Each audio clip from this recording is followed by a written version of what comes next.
You're listening to the We Are Libertarians Podcast Network.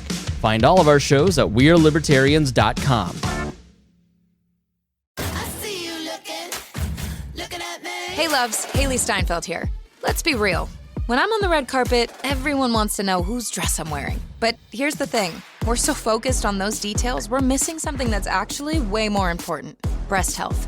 It's wild. Breasts get so much attention, but they're still so ignored when it matters most. Don't know what I'm talking about? Tune in on February 9th and visit yourattentionplease.com. That's yourattentionplease.com. See you then. You found your person. Now let the Knot help you with everything else. The Knot connects you to the wedding inspo, vendors, venues, and planning tools you need to make your day totally you. Having helped plan 25 million weddings, we've got your back when it comes to every little detail like RSVPs, budgets, and more.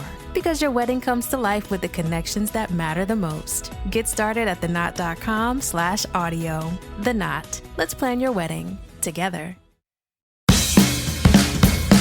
Welcome to We Are Libertarians. This is Dale Melch, and with me is Hodey Johns, and today we're going to be talking about the importance of earning it.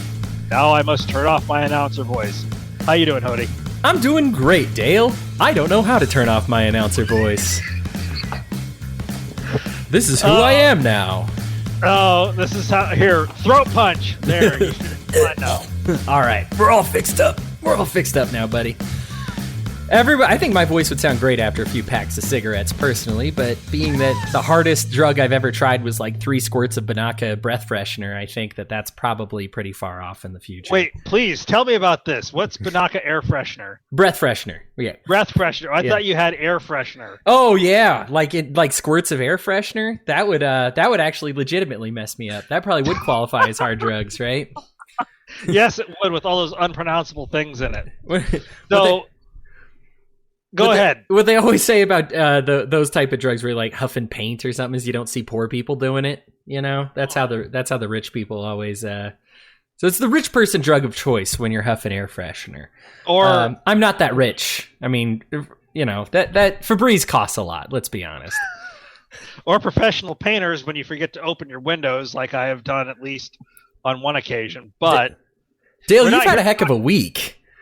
Yes, I did, and that's why the episode is titled "The Importance of Earning It." So I'm going to go ahead and take that cue from Hodey. Yep. To tell you guys about the week that I've had. One of the things that I will do in my work week is what's called a psycho week, and that means working as many hours as humanly possible in the job that I'm doing, and so. That's why I titled this episode "The Importance of Earning It." I didn't title it. I talked it over with Hodey, whatever. So one of the things that it irritates me, even though I've indulged in luxury without working to earn it, it irritates me when I see other people do it. And so after this week was done, because basically my week was get up at 4, get out the door by 5, get to be at work by 6, work until 6 or 7 this entire week. I put in about 63 hours this week. This isn't necessarily me bragging, but I'm bragging. I think if you work 63 hours and you do not work, this is not being at a computer line of work for you. I'm not even wearing my nice clothes. I'm wearing my work clothes still. That's how much of a week this has been. I was surprised because, you know, we missed our Monday this week because we were like, dude, this is just going to be a nightmare. And you were like, no. I have a message right now. It's like coming out of battle. You know, sometimes you learn the lessons 20 years after the battle, but sometimes you need to hear what people are saying immediately after they're finished. And that's what you're here to deliver. Right. And I'm going to try to deliver that because one of the things that I've talked about previously, both on my show and on this show, is the importance of violence of action. If your back is against the wall, I don't mean that necessarily. It's not a status thing. Just want to calm everybody down before they get too angry. It's like Star Wars. I felt the presence of 1,000 people reach out with non-aggression principle terror, and then we're suddenly silenced. No, and the long and the short of the idea of violence of action is taking decisive action and hitting the target with everything that you've got. And so I've had some things go on within the last week between buying a new van and having a shortfall somewhere with the vehicle, with my other vehicle being out of commission. where basically I just decided, you know what, we're going to step it up. We're going to get this job done for the boss, and outside of that, I'm going to make sure that I benefit from this. I'm not going to get into the numbers or anything, but basically, working all of those hours is going to help bounce me out of the little bind that I got myself into. Not going to get too raw and rough about it. But the point that I'm getting at, I guess the main drive of my point here is you shouldn't be afraid to, if you have the opportunity, if you have a company situation where you can work and earn, whether you're in an entrepreneurial situation or in a workplace situation where you are clacking behind the computer, don't be afraid to grab those hours if you can, because even though you're going to be tired, or tired as F, as Hodey might say, yes, you should grab those hours and get them under your belt, and set the money that you earn from that aside to whatever it is that you're doing. I mean, if you're trying to do a huge sea change in your life, just go after it. And that's the first thing. Don't be afraid of being tired, because as long as you're not falling asleep on the road, getting back and forth to where you're going, you're going to be fine. And if you can get an amount of sleep, which I didn't go under 6 hours of sleep, which is my bare minimum. So that's the other thing. You shouldn't be afraid of just punching life in the face when it hits you. That's the first thing. The second thing is enjoy it while you're doing it. And one of the things that I do is I listen to this. I don't listen to myself when Hodey and I do WAL dailies together. But listen to podcasts, crank up the music, and just enjoy the journey while you're at it. And then while you're doing it, keep in mind the benefit, because there are several times this week where I'm like, I can't do anymore. But then you have to dig deep and reach within yourself to be able to keep pushing forward. And that's what I was able to do this week. And yeah, I'm bragging a little bit. I am being a bit of a braggart, but it's something every single one of us can do if we have the work situation that enables us to do it. Or if you're more on the entrepreneurial side of the house where you have a side hustle, don't be afraid to just kick against it and drive forward with it. That's the story that I've got for this week, because basically it was painting walls, installing trim, filling trim, sanding it, as well as installing some flooring and all these other things that I needed to do to get this project done, to push things forward for my boss. And then I'm not going to complain about my coworkers, but there's some culpability there. But there's also some culpability on my part because I didn't communicate. But that's basically the week that I've had. And Hodey, you look like you want to say something, so go ahead, bud. Oh, you mentioned getting trim, and I was like, that sounds recreational. That doesn't sound like work. No, when I'm talking about trim, I'm talking about like the piece of wood that goes on the bottom of the wall. I know exactly what you're talking about. You're not talking about Rockstar trim. You're talking about the oh yeah. Well, I'm not gonna dip the camera, all but right. it's the stuff that goes along the wall. And I've done installing trim before. But when you're not that great at it, which I'm okay at it, but you have to make sure you're like, okay, is that going to fit? No, it's not going to fit. Then you have to go back and cut it. And then you get to the point where you're like, I cut it too short. But it's just doing whatever you can and just pushing through and doing whatever you can to accomplish the objective to get that money. I mean, that's one of the things that, excuse me, that's one of the things that, people talk about broke libertarians. It's just like, find something where you'll be able to earn not an unlimited amount of money, but where you'll be able to position yourself to earn as much as you can. And you shouldn't be afraid of the work that goes into it. So yeah, I think you gotta avoid that word can't. I think that I hear that a lot. So, I work at a restaurant, and I have a lot of business relationships within that restaurant.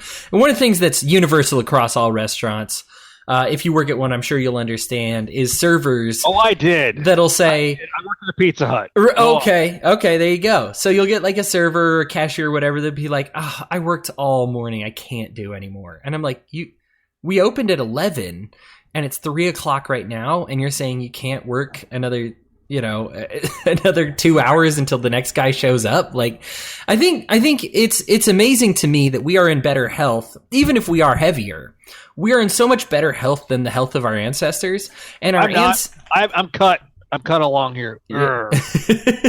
Well, most of us are in better health than the health of our ancestors, because our ancestors are dropping at like, age 40 or something. There's malnutrition. They're dealing with rotten bones rotting from inside of them and muscular problems. And we've developed so many nutritional techniques and vitamins and medical procedures that have helped repair that. And that amount of understanding has made us pretty much as healthy as a human being planet as we've ever been.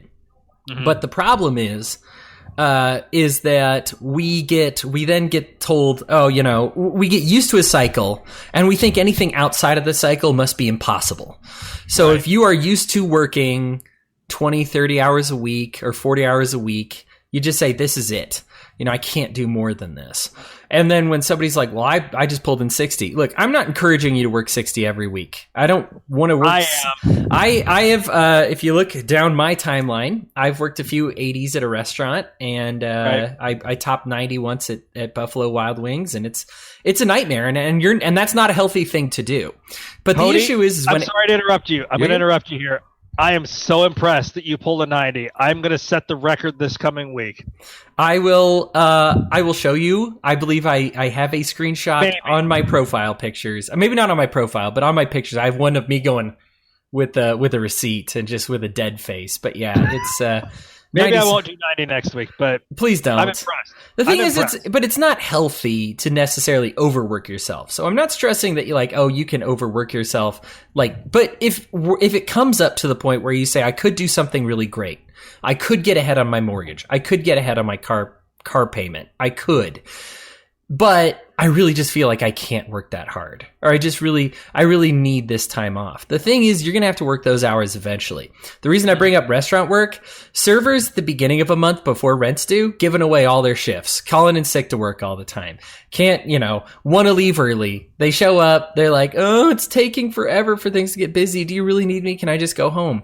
Servers at the end of the month before they need rent, picking up everything they can find, begging me, asking if there's a shift that they can work, if they can find something else. And it's like, look, you had every opportunity at the beginning of the month. You just didn't have the foresight, and that was really the biggest issue I had. Can you clarify? You're saying like after the first of the month, they're like calling off of their shifts and giving their shifts away, but then before the end of the month, the previous month, they're trying to grab as many shifts as they can. Yes. Sure, I had that right. Yeah, right before rent is due, they grab every shift that they possibly can. I think I may have just lost connection with Facebook, but Dale, I'm going to get working. Yeah, I'm going to get work. Oh, no. It says it's live now. Yeah, we're still good. Okay, sorry. Wait, did we actually lose the connection with Facebook? Well, my browser crashed, but don't worry about it. Apparently, we're still. I see us still talking, so I guess we're still going. Go ahead. Well, no, and that's a point I want to address, because that was a frequent frustration when I did work in food service, because I wanted to, when I was slanging pies, I grabbed as many hours as I could. I mean, they capped us at for delivery drivers, they capped us at 32 hours, because if we went over that, we'd be full time and they'd have to pay us benefits, which, I don't know what the problem with that was, but whatever. Okay. But I would hear the same exact thing, is like, oh, I can't keep going like this. It's just like, oh my gosh, you bunch of so and so's, and I am being judgmental to refer to our last, so I may have to go to confession after this one, but at the same time I'm not, because my angle on it is folks can do so much better because they complain about their problems and then they sabotage themselves. I don't know what the problem with that was. And sometimes the key is just busting your ass and getting after it. and whether that's on the personal and personal economic side of the house, or I'm not going to get political, and I may have just conjured political Hodey here, but I think that's part of the issues. We think that things need to be, that the victory needs to be handed to us, but you need to be able to approach that victory with a bit of hardness and a bit of a train rolling through. Actually, you need to do it with the power of a train rolling through town, so that way you can get what you're after. And just, you need to find a way to do it in a sustainable fashion, without wearing yourself out. And obviously you want to take appropriate rest periods, but when that time comes, when you have to get after it, go, do it, fight, win. It's so accomplishable. And I think people, and let's talk about the downside of not earning it. Mm-hmm. I think there's two major problems that I find. The first, there's an infinity of them, but go on. There's two. Let me just say major problems. I got two big buckets, and you can fit a lot of things into both of those buckets, right? But the first is that if you don't earn it, you feel less valuable, and that's that. Because then you get in this cycle where you actually believe that you can't do these great things, these amazing things. It's funny because you'll say, I am in this kind of shape. There's absolutely no way I can run a marathon. There's absolutely no way that I can lift this. There's absolutely no, you just tell yourself there's no chance, right? You insist on it. But there's proof that if a dictator comes in and puts you in a death march, that you're able to, even in your obese state, you're able to go over 20 miles a day, just because we've seen it happen throughout history. Now, that's not the circumstance we want to have happen. But on one hand, those people went from people that said, I can't do it, I would never be able to do it, to being like, okay, I guess I have to, or else I'll get shot. And so we get in this comfort zone. We shouldn't need somebody to threaten to shoot us for us to do these great things. So I think the first problem is that you really don't know what you're capable of until you really decide to go earn it. The second thing, and I think this comes down to the earn part. This isn't just the work part, but this is saying, if I haven't earned it, and I feel like the majority of my life is propped up by my mom, my dad, my family, my spouse, I am, other people are sponsoring my life without officially sponsoring my life. Right. You see this with, if you watch Intervention or something a lot, you see other people that sponsor their lives. And what happens is it's a self-defeating cycle, because they feel bad about themselves. So they go to drugs, which makes their life a lot harder, which makes them less able, which makes them value themselves less. And you see how it just cycles downward. So then they turn back to the drugs because they value themselves so little, and it just keeps going down and down. So I think one of the biggest importances of earning it is that realization, that saying that, man, I have this because I worked this hard. I think there's something so cool about buying a car, because you can relate the price of the car to the number of hours you worked. Mm-hmm. And if you buy the car outright, and most people can save it, you might have to work extra, but most people can save up for an entire car, maybe not brand new, but the whole thing within a few months if you work extra. And you say, yeah, this car represents, 3,000 hours of extra work. Well, and for the sake of accuracy, are you speaking of like a newer used car to the person, or an actual new, like, $23,000 Chevy 2019? I mean, I just wanted to clarify that. I think it new or used. I guess I didn't really have an exact one in mind. I think for me, I bought a used car. It was unnecessary clarification. Go on. It was lightly used, but I think for me, it was really cool to say, I don't owe anybody for this. This is mine. Mm-hmm. If you owe the bank, you feel like they helped you earn it, even though you end up having to pay more for it in the long run. And so I think there's just something so important about knowing that what you earned is what you have. I don't want to dog on socialism too much in this, but no, go do it. I know you're fine with that. One of the issues that I have, and this isn't with like socialism as a political system. This is if a bunch of people get together and throw their money in there and then disperse it a little bit, is you don't know which portion of it is yours and how much you earned. A lot of people say, well, I paid this into it. I earned it. But when you look at federal pensions, we are paying those out way more than what was put into it, right? And so you have this sense of living. They must. I mean, if you're getting a federal pension, odds are you don't care about the taxpayer too much anyway. But you know you didn't earn it. You know, you're saying I paid a little bit into it, but there's no way I paid enough into it to earn everything that I'm getting. And you're living a life unearned. And that's just that. I think there's a psychological problem with that. And that's kind of a social problem. When you live on a welfare system, you don't know how much you earned. Now, there is some truth to saying the government has set me back. It's fair that they be involved in the process of putting me on my feet. But since there's nothing quantitative about that, it still is going to affect your psyche. You know, to say that I still don't know what my life on my own without government assistance or assistance from, these other people could have been. You know, and I think there's nothing wrong with taking money from mom or dad if they offer to help you out a little bit. But if they, but at the same time, that's not something that you want to hold your head high about. And ultimately you want to get, maybe you need it to get through a stage, but you want to get to a point where you're saying, hey, you know what? Everything I have in my life right now, I am earning it. And that gives the things in your life value because they're not just products that somebody else made. They're products of your work. And that gives your the things that you own more value and also keeps them from owning you because you say they don't define me. They are my products versus These are things that were financed for my benefit. Exactly. Yeah. I'm sorry. I was like, there's pain on my hand. So I made a product earlier today. That was the point that I was going to get at. And I wanted to piggyback off of something that you had said earlier.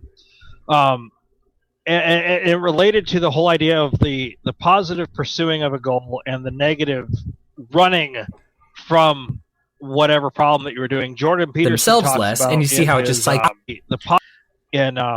trying to remember which one. It's not 12 Rules for Life. It's the other book, but I can't remember what it's called off the top of my head. But basically, he recommends that you set up a paradigm where you figure out what are you running from and what are you running towards. And the thing that I was running from, well, I'm not going to name specifically what I was running from this week, but I was running from a dragon. And I'm running towards beating that dragon away. Hashtag Game of Thrones reference. But that's what you need to do when you're thinking about the importance of earning it is what are the negative things that you're getting away from and what's the positive thing that you're running to? And those things should be able to create the impetus in your mind to be able to go after that. So I just wanted to piggyback off of that and share that with the folks. Yeah, no, that's a great addition. I love the whole subject of this because I think there's a certain freedom that comes with being a self-made person. And I think now there's a falseness there. We've all had to have help, right? You leave a baby alone in a gutter and it dies, No, it's going to go down the river, Hodey Johns. It's going to go down the river and get into the hands of the Pharaoh's daughter, and then and Pharaoh's going to help it out, maybe? Secretly, maybe? Yes. But then once it figures out its identity, anyway, go on. What I'm saying is but I'm not trying to unestablish everything. What I'm saying is we understand that people have invested in us to get to where we are. So let's invest back in those people that helped us. Right. Helping your parents out. Ultimately, there's a lot of us living in their basements right now. There eventually may be a time where they will need to live in our basement. We see the state of Social Security, right? So be ready to pay it back. Now it's probably freely given. For most of us, well, for one, I got to interrupt you. I'm not sticking my adopted parents in the basement. They're at least if we're still in the place that we're in, I will sacrifice my office and move it to the downstairs. But I think my sister and brother-in-law have them covered. But I get your point. Go on. I love my family, but they'd be lucky to get the shed out back. So maybe you're just more giving than I am, Teal. Go on. Maybe you're just a little more loving than I am. You have a good point. Go on. Yeah. So but at the same time, I think that you invest in those people and then you just become that self-made person to just live a life on your own terms. To say that this is the life that I've built for myself. There's a pride that you can have in it that's not the evil satanic pride of, say, of your identity being more important than anybody else's. But this is saying that, like, I got to determine the life that I'm living now. And I think earning it just has so much to do with that because there's nobody to pay back in the long run. Right. To say that I am not somebody's, project. I am not somebody's welfare. I am not, I am my own person. I'm going to be that way. I think I'm going to bring up two subsets of people. I really love to read the documents from escaped slaves. This is for slaves that were set free. There's so many that went on to become prominent in the libertarian movement that was really burgeoning inside the United States because they have such a value of freedom that people don't understand because they had to earn it. They had to risk life and limb to get their freedom. And there's a valuation in that freedom. I'm sorry, I have to say, that escalated quickly, Hodey Johns. Yeah. Go on. We're getting high level here. But there's such a freedom there, and there's such a love there, and a joy. And then the other one that I want to bring up, now I don't know if this is true for everyone, but I know for me, I don't want to lie and be that guy who says, I have a lot of friends. I have a couple of friends who have mental disorders, handicaps. I don't want to say disorders. They're mentally handicapped. But what happened is they wanted to build a life in which they said, I still want to cook for myself. I still want to clean myself. I still want to have my own place. And it's funny to me. I think that's what makes it something spiritual about it and not just an intellectual, this is why you must earn it because the offsetting costs are greater on this end. If you earn it, then, that's all high level. But I think there is something deeply ingrained in your identity about this because even they, in their limited state of mind, they have a desire to earn for themselves. They want to find a job that they can do. They want to find something that they can do, even if it's in a limited way, so that they know that the room that they sleep in is theirs and they earned it. And it's just so, I think for me, that is so inspiring to see them because they have some would say every right, but at the very least, they have every reason to say, I was dealt a hand in which I cannot provide. I cannot earn for myself. Everybody has to help me. And even in their limited capabilities, they still say, no, I want to earn this. I have a check from the taxpayer waiting for me at the door, and I'd rather take the check as a greeter at my local Walmart. And that's, in one case, that's actually where he works. Right. And it's so great. Like, I love seeing him and talking with him. And he's just so full of excitement when he goes to work. And it's an excitement that people take for granted if they don't think about, I'll just say it like it is, the importance of earning it. Mm-hmm. Yeah. Well, you mentioned friends and family with disabilities. I do have a sister. I don't, for privacy reasons, I don't talk about her very much, but I do have a sister with those issues. And long and the short of it is, we managed to figure out a situation where she would be able to work more or less full time, 30 to 40 hours a week. Her incidents that in the home that she stays in went way down after that. Like I said, hopefully I'm not violating anything, but this is, in terms of privacy, but basically that's what it comes down to. And she feels she's tired. She feels like she's earned something and she doesn't want to mess around with her housemates. So I just wanted to offer that as, in terms of the story that you mentioned. As far as that goes, I mean, it works it regardless of mind capacity and whatnot, it works for anyone. The other side of the house, I'm going to raise it up a little bit and make it a little less serious.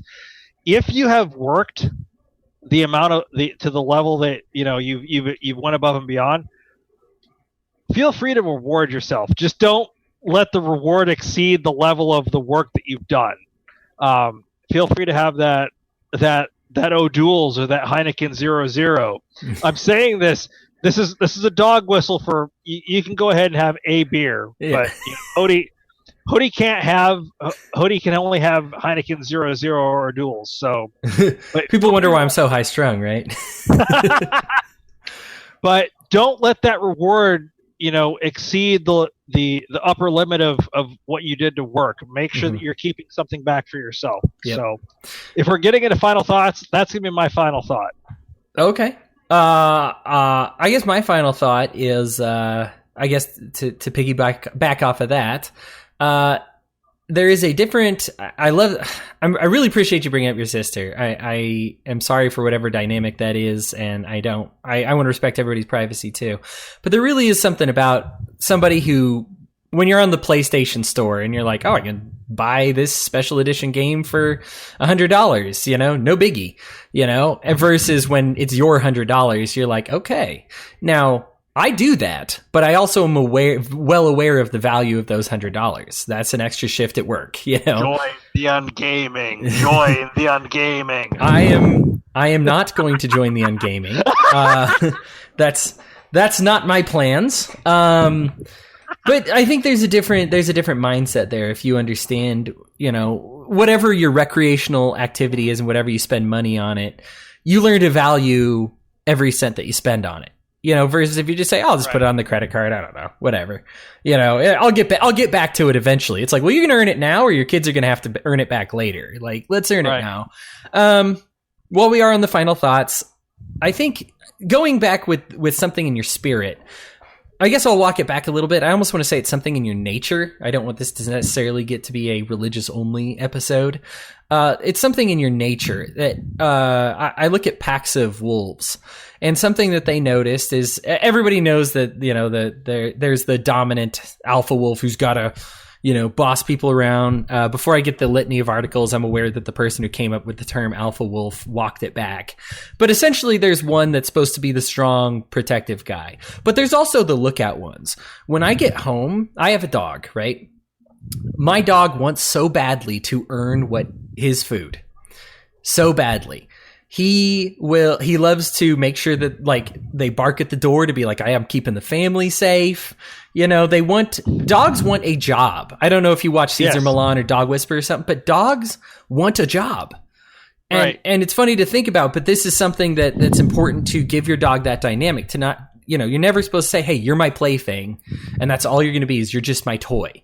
Right? Mm-hmm. To say like, hey, this is your role. Now, sometimes you have to retrain the role. The dog's like, my job is to aggressively kill all strangers in your house. It's like, hey, let's change your role. Let's change exactly what your role is right now. Depending on the stranger, I mean, some strangers are assholes, but I just cussed again. But I always give my dog permission to bark at people wearing socks with flip-flops. My dog is allowed to just go nuts. I'm just like, that is a real danger. That's a real threat. You're allowed to go crazy on that. The real problem is, does the dog get mad at work boots? No. Dog understands the work boots because he's a work dog. He's and so this is something that dogs like to do. So sometimes they just like to show off their abilities. I know when I'm going to give my dog dinner, he likes to show me how fast he can go and run around the house and be like, so if danger comes and we need somebody to run really quick, I'm really good at it.